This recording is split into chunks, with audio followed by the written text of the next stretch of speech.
heroes come alive. Every hidden story's got a way to survive. What's the buzz? Can you feel it now? Turn it up. We're breaking it down somehow. From the veil to the light. Yeah, we're crossing that line where the mystery fades and becomes history later too. What's the buzz? What's the buzz? What's the buzz? Can you feel it now? Feel it now. Hey, it's 4 o'clock in Los Angeles.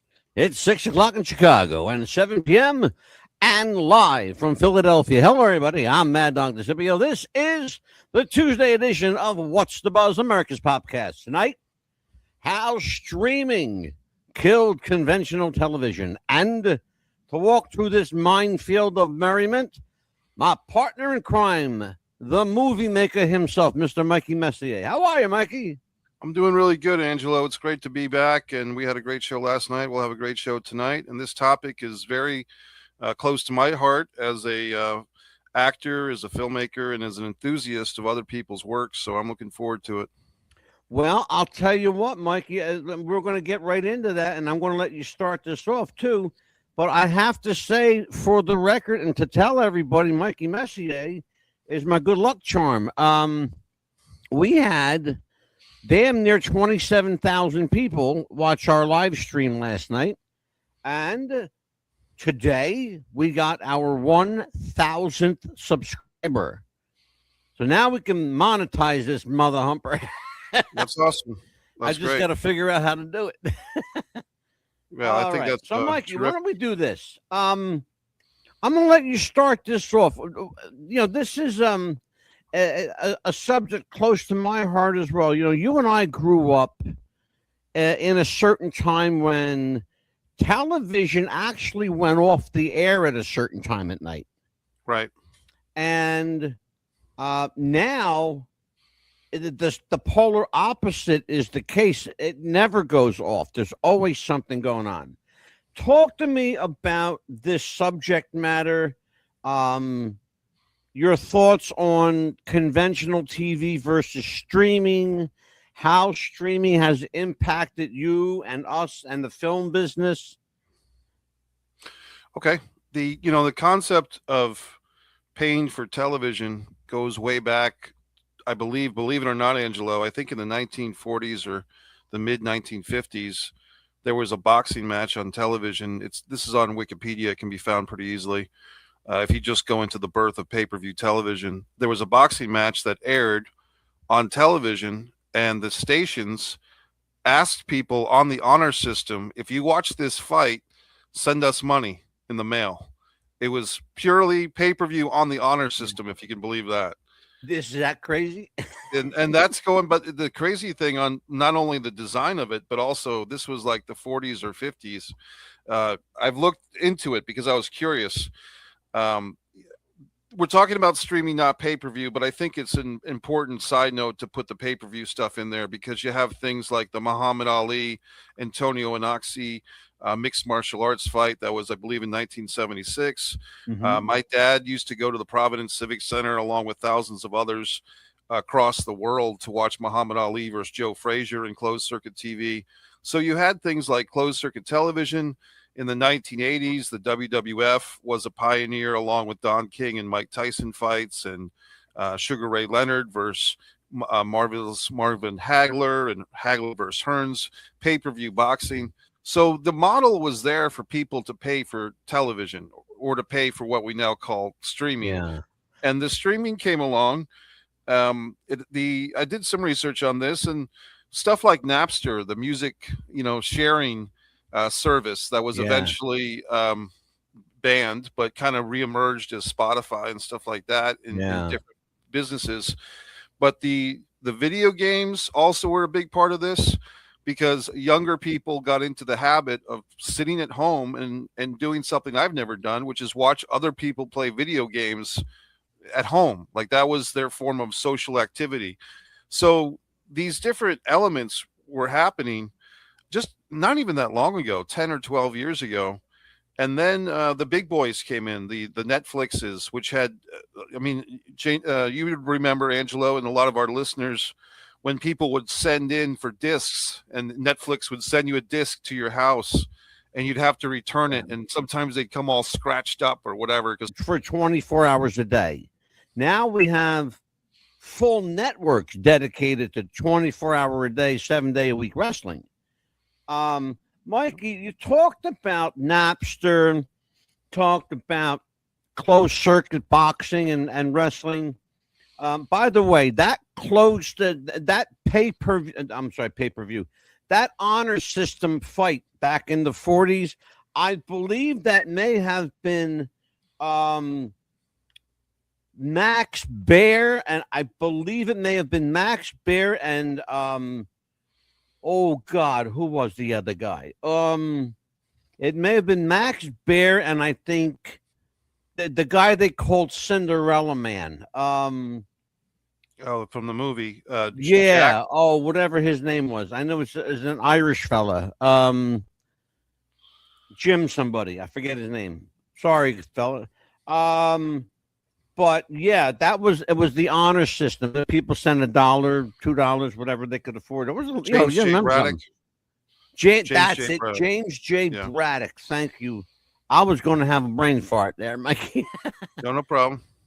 But in earnest, do you know what the very first closed circuit event was? Because I did some research today. Yeah.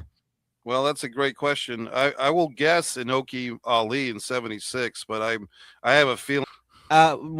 Believe it or not, was the second one. The first one, they actually charged people to watch Evel Knievel jump the fountains at Caesar's Palace. Okay. In Las Vegas. That's great. Yeah. The Netflix model, people should know that today Netflix is the single largest streaming platform on planet Earth. It's sad, but because you say something important, Blockbuster kind of busted their own groove, really, if you want to call a spade a spade.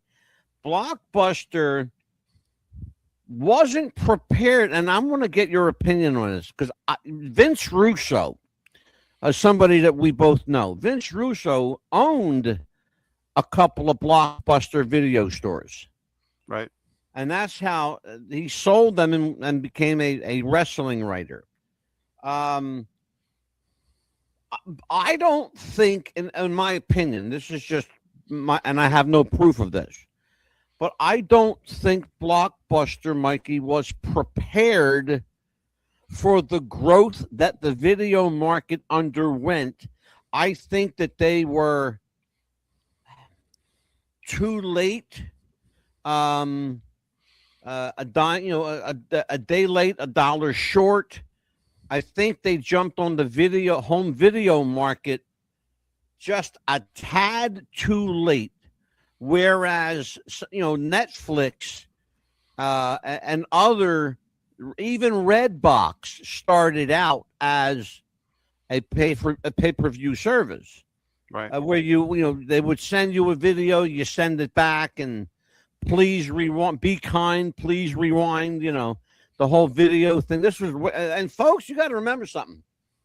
This is before DVDs. Yes, we used to have videotapes. Mikey, it's a scary thought, isn't it? Yeah. We're giving our age away, Mikey. That's okay. I think with Blockbuster, like I said, they were handcuffed by themselves because they had the brick and mortar store with franchise owners. Yeah. And so if the franchise owner, he's losing 20, 30, 40, 50% of his customers coming to his actual store because they're using the Blockbuster send me a DVD in the mail choice instead of going to his shop to pick up a DVD. Then Blockbuster was competing with itself and basically putting itself out of business. You know what I mean? So I understand very well what you mean. We have casinos here that are making money with, online gambling. Well, why provide online gambling when you have a casino? You're shutting your doors while your online business is thriving, you're kind of like cutting your own throat despite your face, you know? Yeah, and with something like that, there's going to be a certain amount of dedicated casino goers who want to hear the music. They want to see the bells and whistles of the machines. There might be live entertainment at the casino. There might be a boxing match at the casino, something that draws them in, or just a night on the town, as opposed to just staying at home and pushing the buttons on their phone like some of us do, namely me. So I've I gotten, hear you. You ain't alone, brother. You're not alone.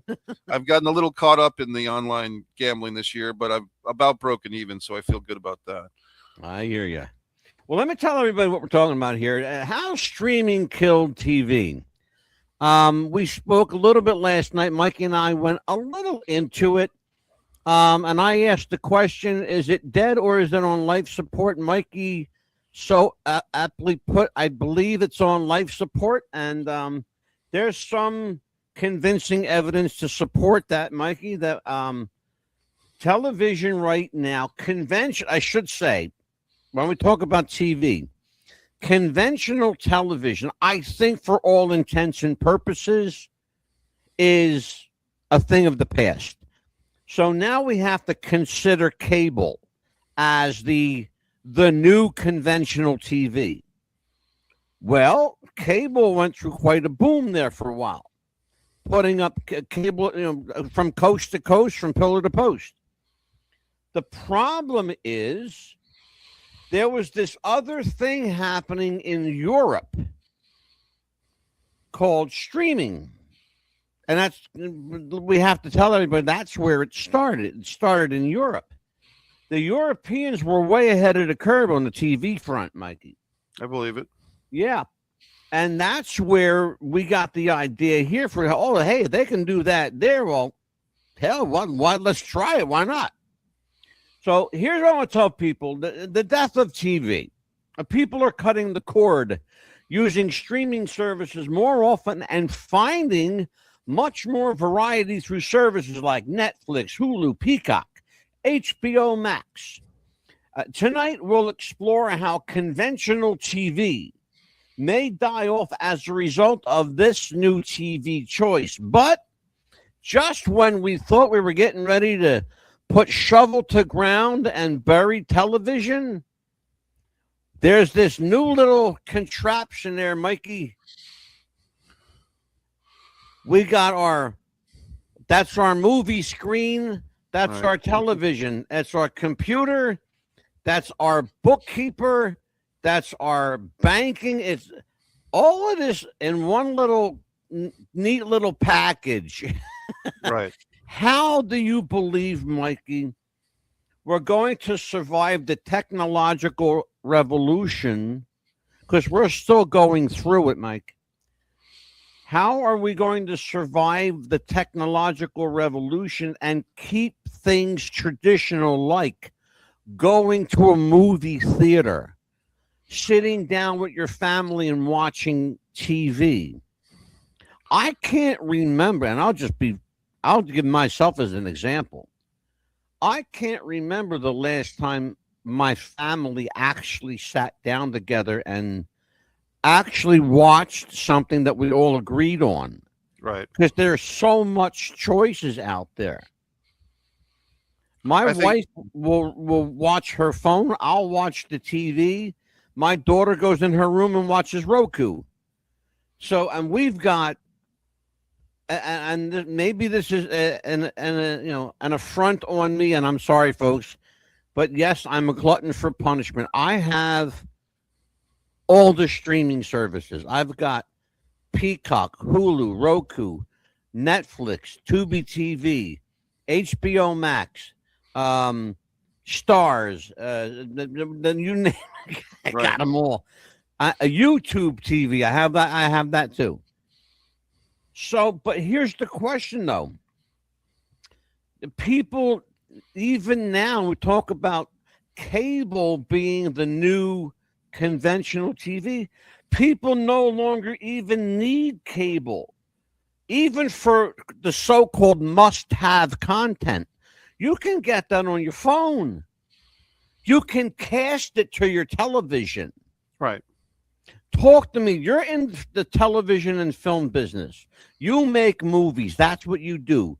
You make them and you act in them and you promote them and you are, you're the movie guy. You're Mikey the Movie Maker Messier. So you've got to have, I think you have to have a dog in this fight somewhere, Mikey. Yeah, well, I still go to them. Let's put a lot out there. Let's start with the movie theaters. People have been saying for a long time, oh, movies are dead. They just make sequels, blah, blah, blah. Well, Angelo, this past weekend was the 4th of July weekend. Happy anniversary, everybody, 250. And I went to the movie theater, and I have the AMC subscription plan, which basically means I get 4 movies a week for the price of about $26 a month. So it comes out to about $2 a movie if I maximize the plan. And this is in the theater. This is not at home. So I look, there's a movie called Young Washington, which is, I believe, by Angel Studios, which is the Christian studio that's done a lot of things like I know it well. The Sound of Freedom and stuff like that. And so I'm looking to see the movie Young Washington. It's about young George Washington, and a lot of the screenings were close to sold out, to the point where I had to pick a screening that had a better seat available for me. Yeah. Because I'm a guy that likes to sit on a certain side of the theater, etc. But when I got to the theater, Angelo, you talk about, families. There were in the theater that I was in, there was clearly a lot of families who made this their July 3rd Friday night event was to go see this movie about George Washington on the 250th anniversary weekend of our country. And so my answer to the first aspect is, what about the movies? As long as there's mega things like Marvel comic movies coming out, DC comic movies, Star Wars movies, those big box office attractions, and then things like Obsession, which is an independent horror film that's been getting a lot of traction. It's just hit a nerve with a certain horror audience. If a movie is made that's good and people want to see it, even if it's not good and people want to see it, sometimes people go just to hate watch these movies, right? Oh yeah. But people will come. I'm telling you, I don't think it's dead. I think that the thinking that if anything was going to kill the cinema experience per se, it would have been the pandemic. And it didn't. It didn't. The movies, the theatrical movies experience survived. Like I said, people have been complaining for years there's no good movies. I go to the movies all the time. There are good movies. My expression is they're good movies. There's not good audiences, but I think that's interesting. That's really interesting. How do you parlay that, Mikey, into there's no good audiences for TV? There's no good audiences for stream. How do you parlay that? Because it can't, I don't think it's exclusive to movies. I think there's plenty of blame to go around. In other words, that's what I'm telling you.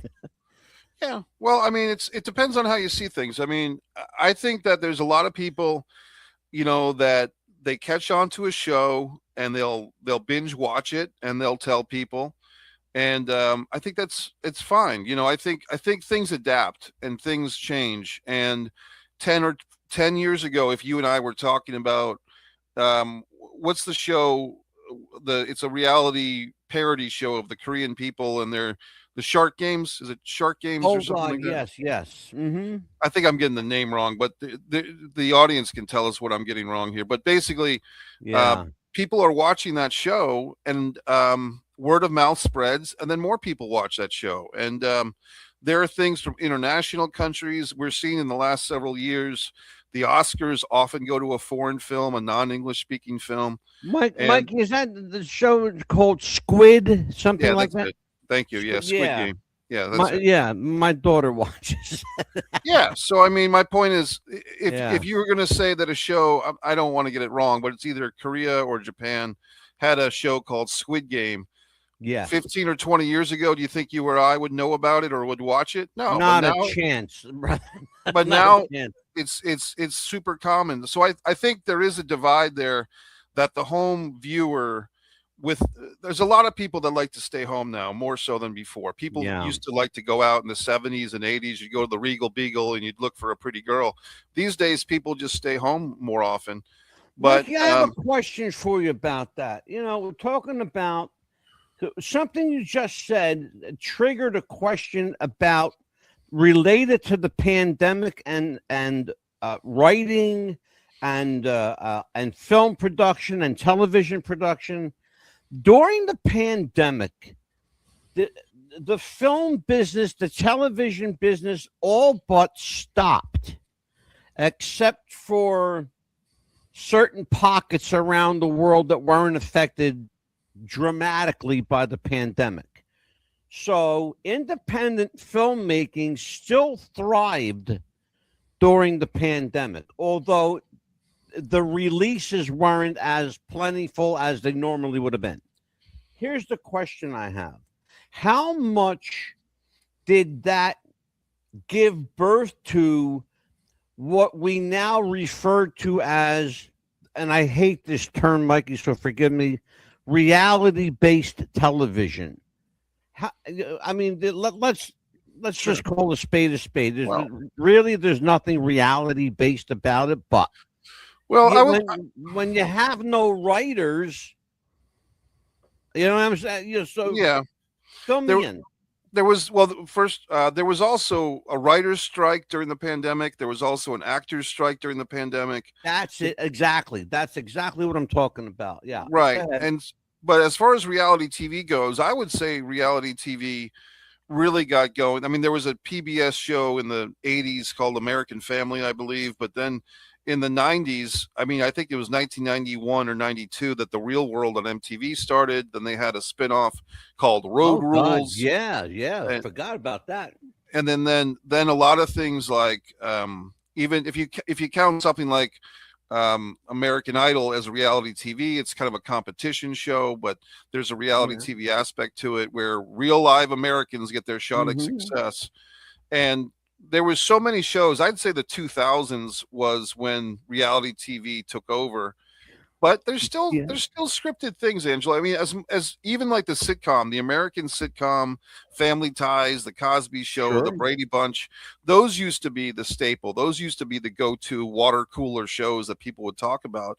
There's still a few sitcoms out there. There's you know what I mean? Like I say, it's things adapt and things flow in popularity.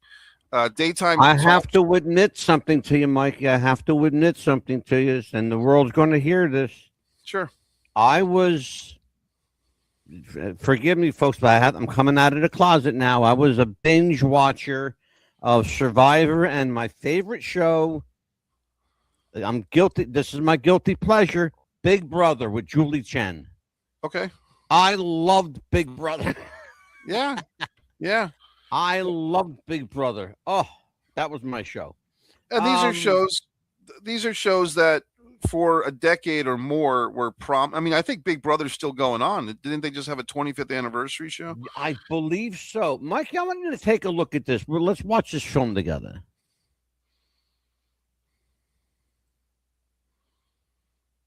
Let's see. Where are we at? Hold on. Where's my movie? There it is. Hot damn. A sudden event but a gradual erosion driven by the irresistible allure of streaming services. Consumers, tired of expensive bundles filled with channels they never watched, found liberation in on-demand content, accessible anytime, anywhere, and often at a fraction of the cost. Streaming platforms offered unparalleled choice and personalization, allowing viewers to curate their own entertainment experience, free from rigid schedules and endless commercial breaks. This shift fundamentally altered viewing habits, making the traditional linear model of cable feel outdated and inconvenient, ultimately leading millions to cut the cord in favor of a more flexible, affordable, and tailored digital future. Suddenly there were dozens of channels instead of 3. Networks like HBO, CNN, and MTV carved out specific audiences. But even cable operated within the traditional framework. Programming schedules still ruled everything. Advertisers still paid for access to eyeballs at specific times. The fundamental power structure remained intact. Networks controlled distribution, and viewers had no real choice but to comply with whatever schedule the network imposed. Then came Netflix. and nothing was ever the same again. Netflix launched its DVD by mail service in 1998, which was clever but not revolutionary. The true disruption came in 2007 when Netflix introduced streaming video on demand. For $8 a month, subscribers could watch licensed television content whenever they wanted. No commercials. No schedules. No waiting. Streaming has killed TV.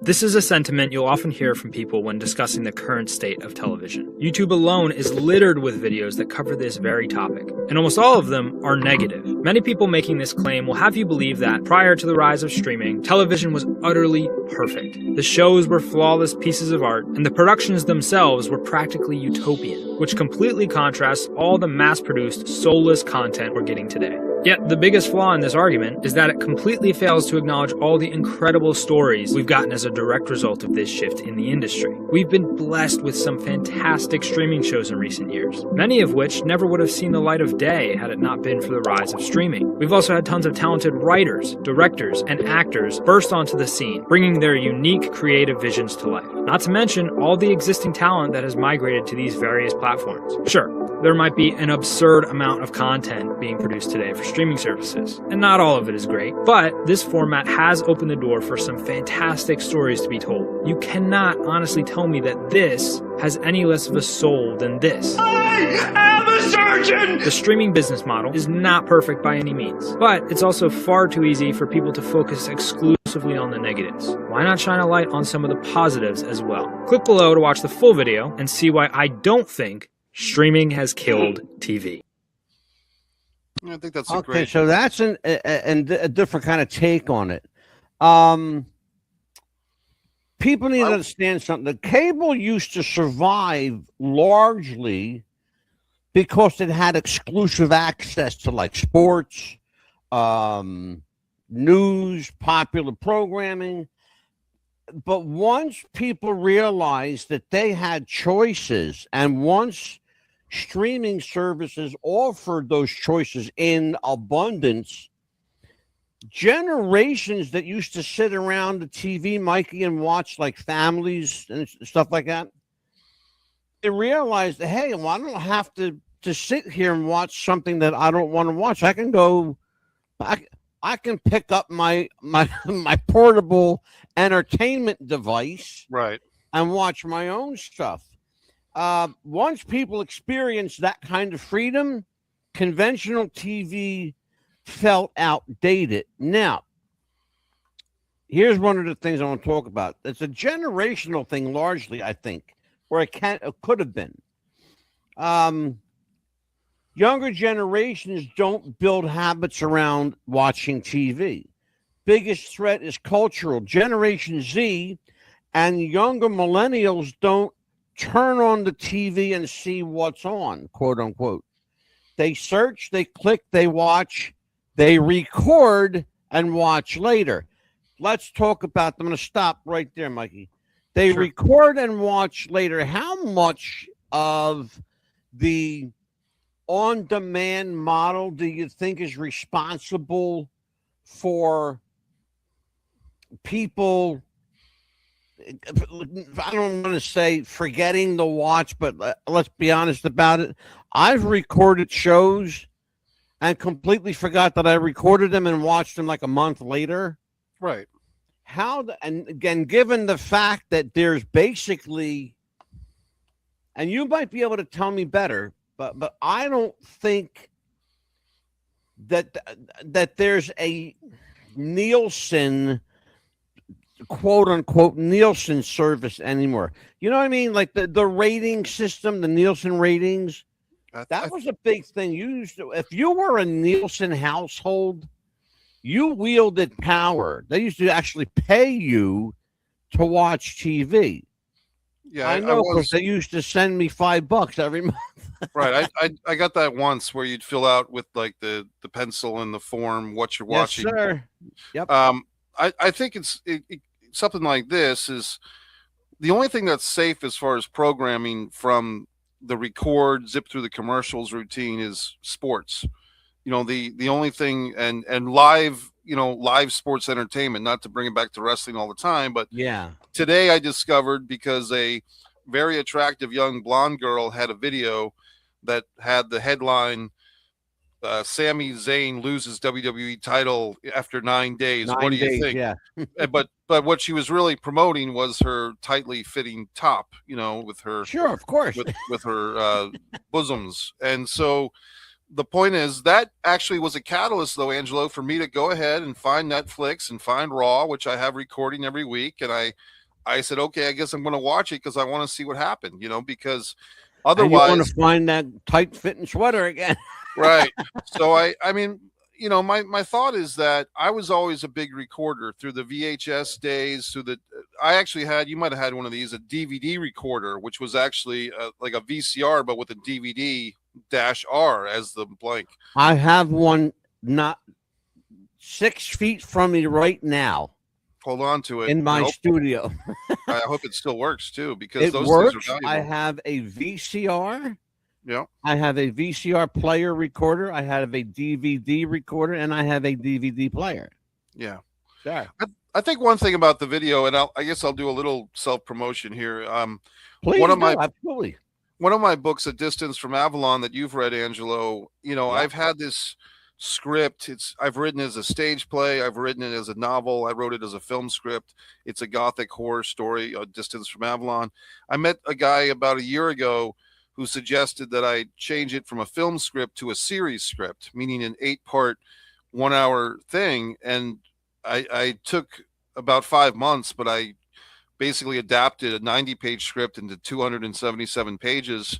And now we have plans to film it as a series and take our chances with the streaming platforms. So for me, a lot of that video, that 2 or 3 minute video you showed us from YouTube, rang Mhm. true to home because I'm a Hollywood outsider. You know, I was not born into a family of Barrymores or Baldwins or whoever, or, you know, so for Right. me to have the opportunity from Jacksonville, Florida, where I live now, I used to live in Rhode Island, to collaborate with some good people and make a series and take our shot at getting on streaming, that could be life changing for me. That could be career changing for me. So Absolutely. the fact that there's all these channels opening up, and even my dad used to say that, you know, the more channels, he was talking about cable back when, but all these channels are on 24 hours a day. All the streaming services are on 24 hours a day. For the producer, for the independent producer, for the network producer, for the corporate producer, there's always an opportunity to get your stuff out there. Whereas Yep. 10, 15, 20, 30 years ago, if you weren't born into the elite, or if you didn't fight and claw your way into that elite, Yeah. forget about it, as they would say.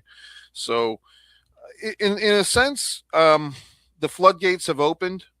Mhm. There's always going to, it seems, Angelo, as much as we talk about, there used to be the thing, you know, called the dominant culture or the meta culture, where you talk about pop culture, where everybody Sure. kind of saw the same 10 movies a year, and everybody bought Bruce Springsteen, Born in the USA, and Tina Oh, Turner, God, Private yeah. Dancer, right? Yeah. There used to be the meta culture, which in the 80s and 90s, that's why we hold on to those memories so strongly. Like everybody saw Saturday Night Fever in the movie theater. Everybody It's saw Grease. interesting you say that, because I watched an interview today with Bo Derek. Okay. Okay. She was the 10 girl, right? I know. Yeah. And see, we're really giving away our age, folks. But it seems like America latches on to that one girl like every 5 to 10 years. That Pam Anderson, she was the girl flavor of the month. Cameron Diaz. Carmen Electra was flavor of the month. Right. Bo Derek was flavor of the month. Suzanne Summers. Jennifer Aniston. Right. You know, but the point I'm trying to make is I'm following suit with you, that, you know, people, you know, monkey see, monkey do. You know, we follow each other in packs. Right. We follow each other, you know, our habits to the movies. My wife and I go to the movies once a month. With the last film we saw was the Michael Jackson film. Okay. And speaking of a related subject, we will have a Michael Jackson confidant on the show. Mikey, you'll be part of that show. All right. Her name is Pearl Jr. Pearl was a friend of Michael. She is a friend of the Jackson family. She is a deep inside the family individual and is breaking her silence now. I will not go into too much here, but Pearl is going to come here and drop a couple of bombs on us. I bet she will. Great. Yep, she sure the hell will, brother. She sure will. So, Mikey, the question I ask, it's on the screen. The future of cable and conventional TV is in the balance. How will it land? I think if anything gets sacrificed, it would be the middleman of the cable TV providers. I think they've already been sacrificed. I think WWE, Vince McMahon griped for years about splitting the pay-per-view profits 50-50 with the cable companies. I got a question for you, Mikey, right there, and it's perfect right where you're at. How does that affect television or subscription rate distribution? How does how does the subscription model, for lack of a better term, how does the subscription Netflix / WWE network model affect the distribution of these programs? Are they channeled through a clearinghouse, or are they all in-house? That's a great question. I think it goes case by case basis. There's some programming, for instance, what we're trying to do with The Distance from Avalon, we would independently make that on our own and then sell the distribution or do a back end deal with some type of right. Or you shop it like a showrunner. Right. But then you have things like Netflix, where House of Cards apparently was like the biggest thing for House of Cards going back 2013 for Netflix. Oh, sure. That's like the distributor making their own content, right? So every example is going to be a little bit different. But I think the middleman, cable TV, the cable companies, like when I grew up as a kid, it was Media General Cable. And one of my best friend's father ran the pay-per-view division of that area. So they had a nice house and we got to watch all the pay-per-views for free because my friend's dad was running the show, right? There you go.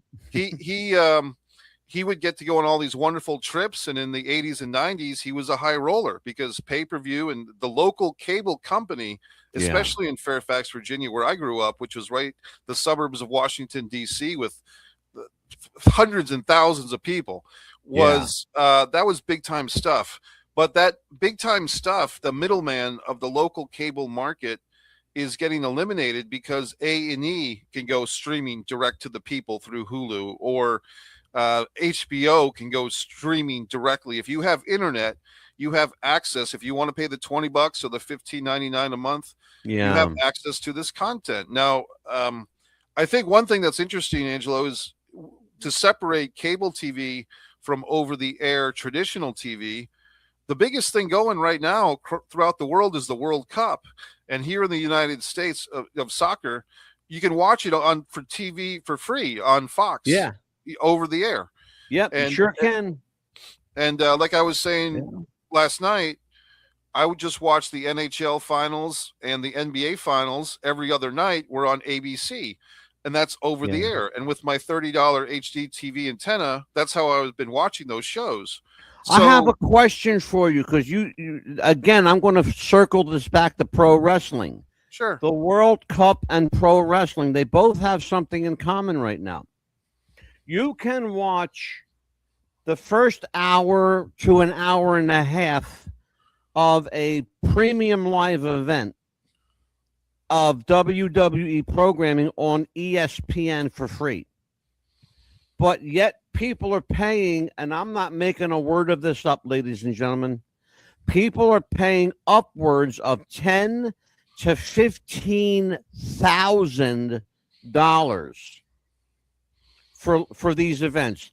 The World Cup right now, and I watched it today, there was a big brouhaha at a press conference because one of the people involved in this television distribution literally, Mikey took a pile of money. You know what I'm talking about? Did you see No, it? I didn't see He it yet. took a pile of money. He had probably $50,000 or $60,000, and literally threw it up in the air at the press conference. He said, "This is worthless. You're giving this away free.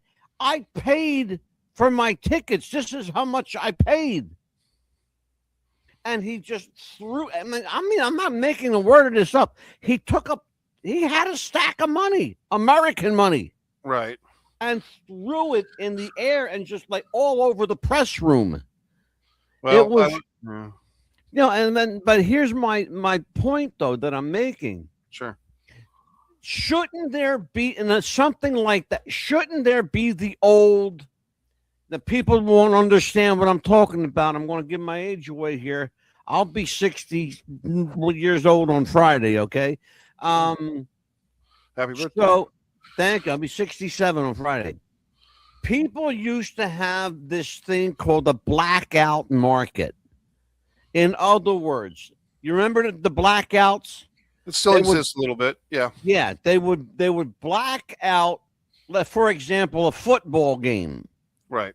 in a certain area from being blacked out from television, so you had to go to the stadium to see it. Okay? Right. If it was a sellout game, they would show it on TV because the stadium was full. Yeah. Okay. Last year at WrestleMania, I think 42, maybe it was right. I think so. Yeah. Okay, WrestleMania 42. It was touch and go as to whether they were going to sell out that stadium because the ticket prices were so high. Right. They ended up at the last minute making some kind of change to the card, and it got people into the stadium. Therefore, they were able to show much more free content. Okay, I get that. But for all intents and purposes, Mikey, financially, aren't you cutting your nose off to spite your face by doing that, marketing your ticket prices so high, but yet showing it free on commercial television? Yeah, and that speaks to a lot of things, Angelo. You have the prestige attendee. For what I'm saying is, like, even when Donald Trump would go to the WWF WrestleManias, part of that was just to show off, hey, I'm Donald Trump and I'm in the front row and I run this thing. Here's my hot Marla Maples and yada yada. And a lot of times, like, boxing matches used to be the epitome of this, when you would see celebrities in the stands at boxing fights. And didn't Frank Sinatra do the ring announcing or the commentary for one of the Ali Frazier fights, the third one or something like that? Yes, he did. So my point is, I think a lot of times when people buy tickets to go see a WrestleMania for an exaggerated price, they'll complain about it, they'll bitch about it, but they'll still buy the ticket. A lot of it is because they want to feel like they're part of the show. And for the wiser, more experienced wrestling fan like you and me, we've been to the best wrestling. We saw Flair versus Nikita Koloff for an hour. We're not as easily entertained anymore because we've already done that, and for a lot less price. So I don't hold it against the fan. The fan who's throwing the money in the air, I mean, he seems a little naive. Doesn't he know that for how many years have people overpaid for tickets to the Super Bowl, when you would have a better view, right, and you'd have better food, your own private bathroom, your better view of the game at home with your nice TV and the commentary and everything. You go to the stadium, it might be cold, it might be hot, there might be a line for the bathroom, you may miss a big play, who knows what's going to happen. Someone might step on your foot, someone might pour soda down your back, and you might not have a great time. But for a lot of people, and I think this is a good thing, Angelo, I think it's good that people still want to be involved. I think it's good that people still want to come out and go to the movie theater to see a movie they could watch at home in 3 months, or they still want to go and pay the paid prices to see live music when they can listen to a CD at home.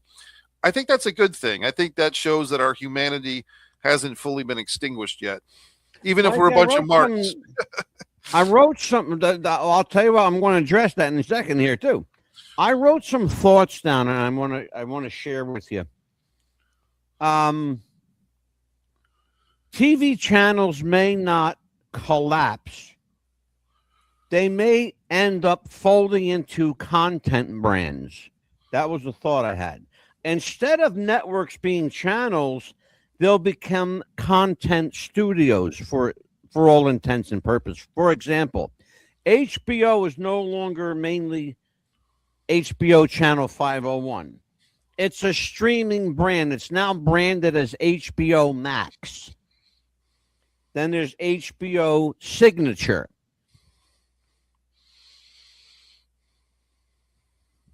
HBO, I said there's like 4 or 5 different HBOs. And the Right. same with Stars and Encore. Okay. Each brand is subsectioned into its own brand. Here you go. A perfect example. The WWE brand is broken down into the NXT brand, Raw brand, and SmackDown brand. Perfect example.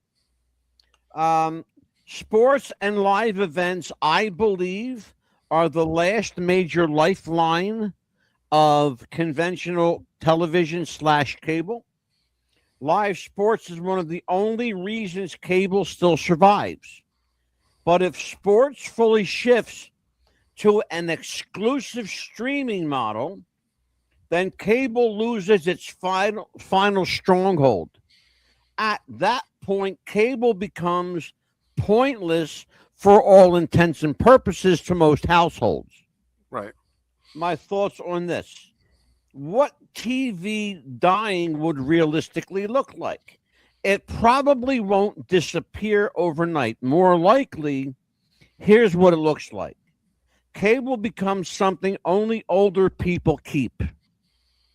Live TV becomes mostly sports and news, which it pretty much is already, almost exclusively sports and news.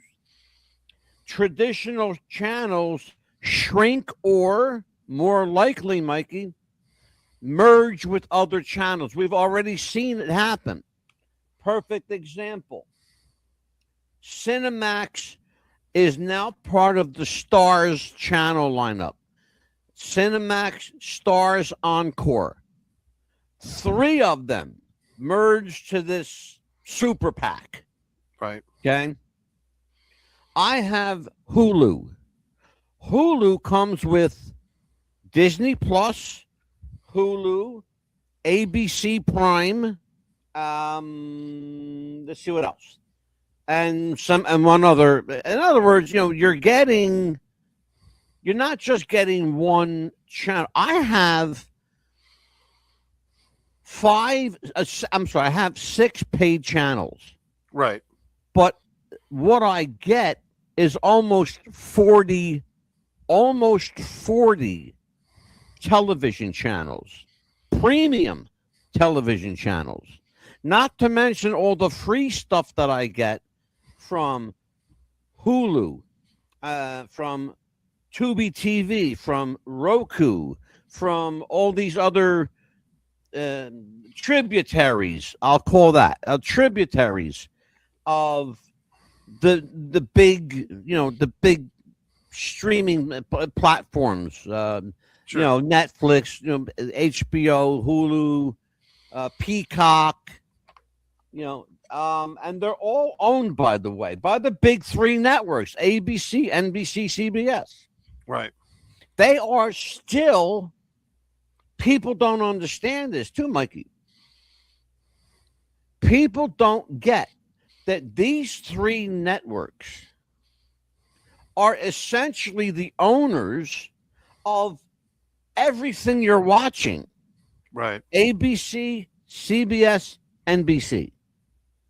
It's always been that way, and it's probably always going to be that way. Yeah. So your thoughts on what I laid out here?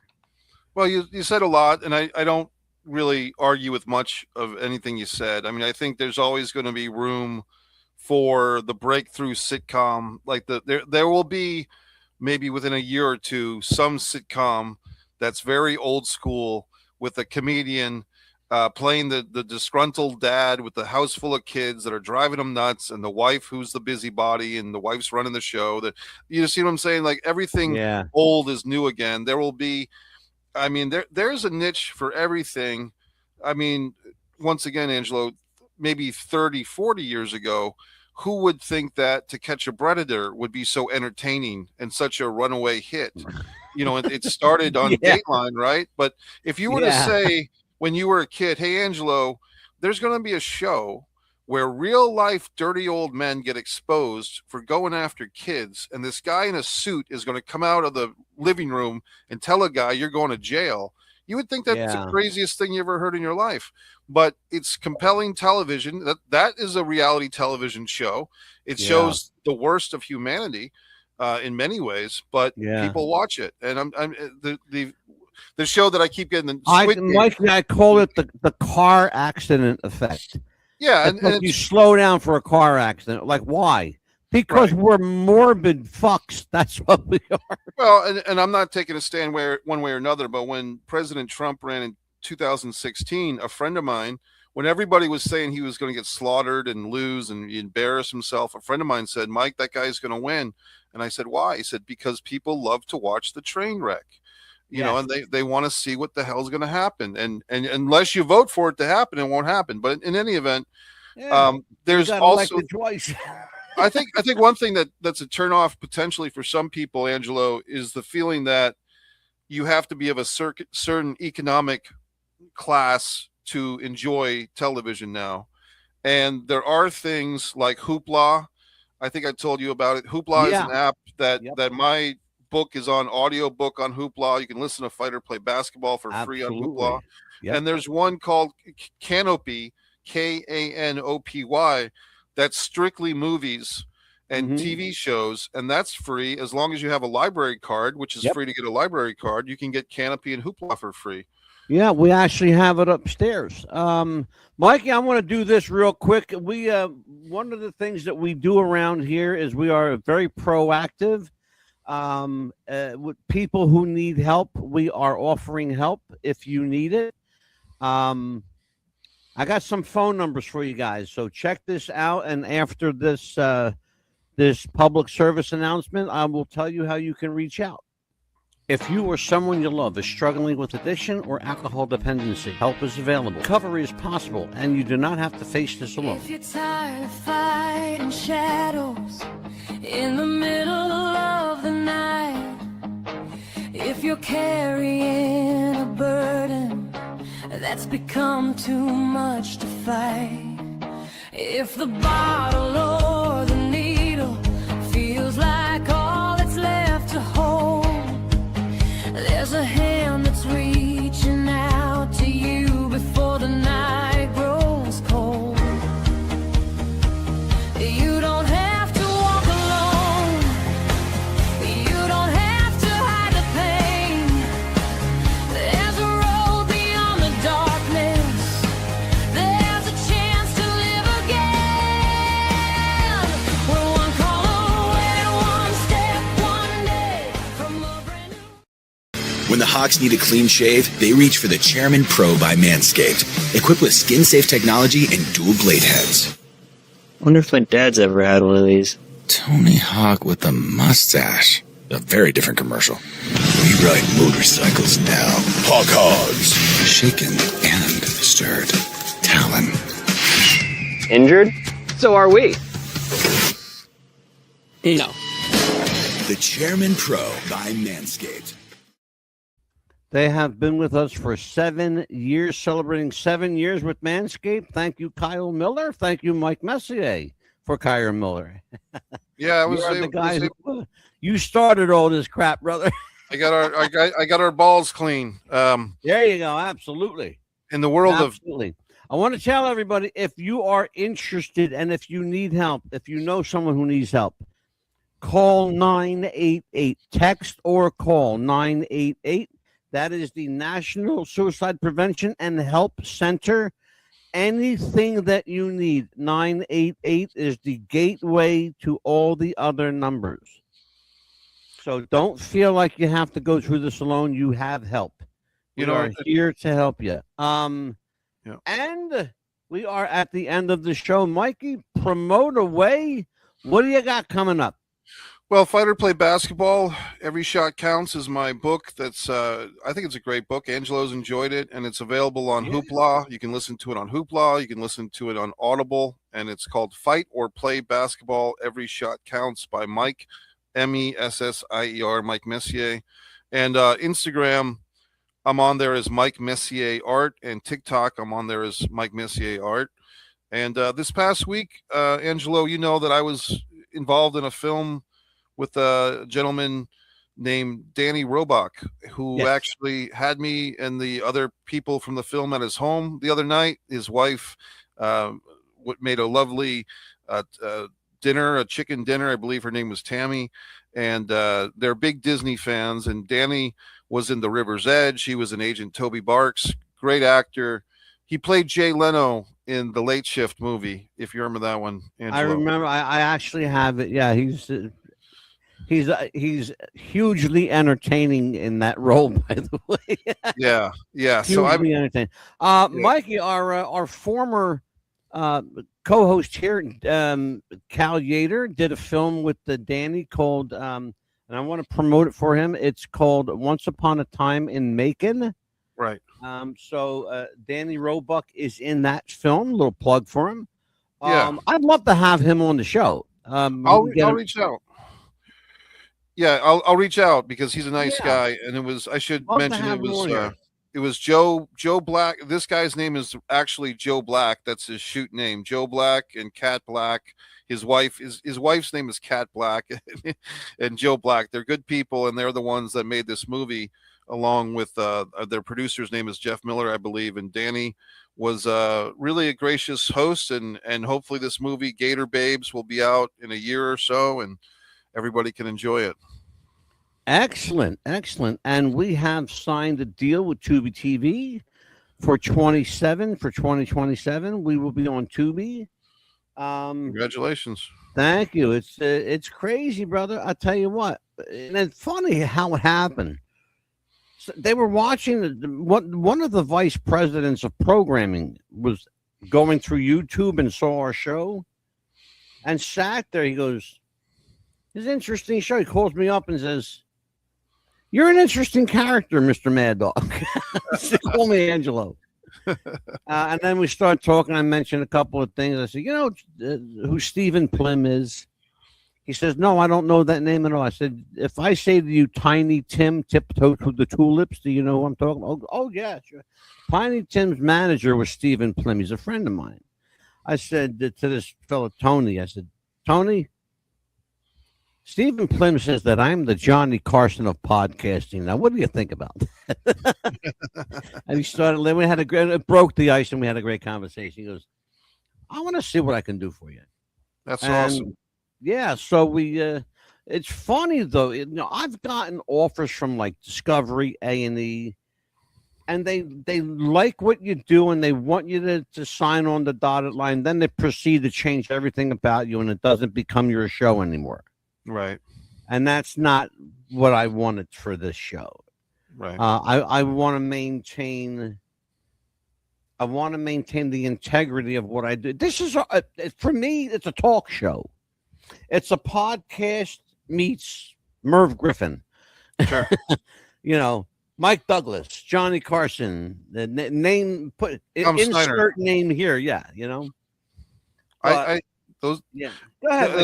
Well, just talking about how things adapt and change. I was going to say earlier, like daytime talk shows were the big rage in the 90s, like Sally Raphael and Ricky Lake and Montel Williams, all these people that had shows that don't have shows. And you just mentioned the late night guys, the Dick Cavett and the Tom Snyder. And yeah, you know what I mean? And so it's just, I used to talk to Tom Snyder once a week, brother. He was great. And he had a, you know who I got coming on the show? You're going to love this. Here's a blast from the past. His name is Mason Reese. You know who I'm talking about? Sounds like a wrestler to me. I'll show you Mason. Let me pull Mason's picture up here for you. Okay. Mason Reese. Is it the wrestler turned actor? Is that who it is? No, child actor. Okay. Here you I'm go. thinking of somebody else. Yeah, I'll show you Mason Reese. Here we go. All right. Let's Perfect. see, folks. For the All people listening at home, I'll try to do the description of Mason as I see him. Right? Mason Reese, right here. Okay, let me pull him up. All right, Yeah. folks. We're just waiting for the photo. Okay, this is Mason Reese was a child actor. Okay. You saw him on Love Boat. Oh God, any number of shows back in the day. Here's Mason. Okay. He was a child actor. He was the Oscar Mayer kid. Mayer. He loves That's to eat him. every day, and that's what he'll say. Yep. Because Lunch begins with Oscar Mayer. I remember the song. Yep, that's the kid. Oh, good for him. Good for him. He looks good. That's Mason Reese. He was a pretty regular guest on the Mike Douglas show. Yeah. Big fan of Harry Chapin. He used to cry every time Harry Chapin sang "Cats in the Cradle." Oh yeah, it's a good one. Yeah. Well, I'll tell you what, folks. We have a lot coming up on the show. Among them, actor James Woods will be here. We are trying to acquire the services of actor Kevin Spacey. We are in contact with Kevin Spacey's people, and we're trying to get. We have confirmed actor James Woods will be here. Great. We have Fellow Rhode also Islander.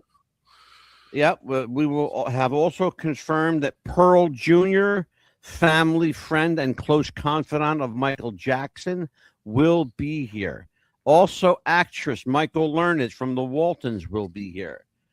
Dean Butler from Little House on the Prairie will be here. Neil Aspen, the author of Titanic, the Kindred Spirits, a Titanic love story.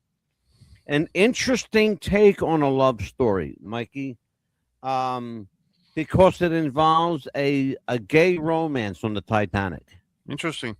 Yeah, it's a fascinating story too. That's just some of the stuff we have coming up, and of course, a bunch of wrestling stuff that we're gonna do, just because we can. Well, could I mention that it's the 30th anniversary of the NWO Absolutely, tonight, Angela? of course. So I was been wearing the NWO shirt in tribute. Of course, I've had the pleasure of working with Kevin Nash in a movie called The Manor, and Scott Hall and Hulk Hogan. But those were the original three. But they built it up from there to half of the WCW roster was NWO at one point. But the original three, pretty really much everybody in WCW was NWO red or black or right or white. Yeah. Oh my God, everybody had there was NWO overkill for a little while. It was anyway, for sure. It did. Oh man, Mikey, the good old days of wrestling.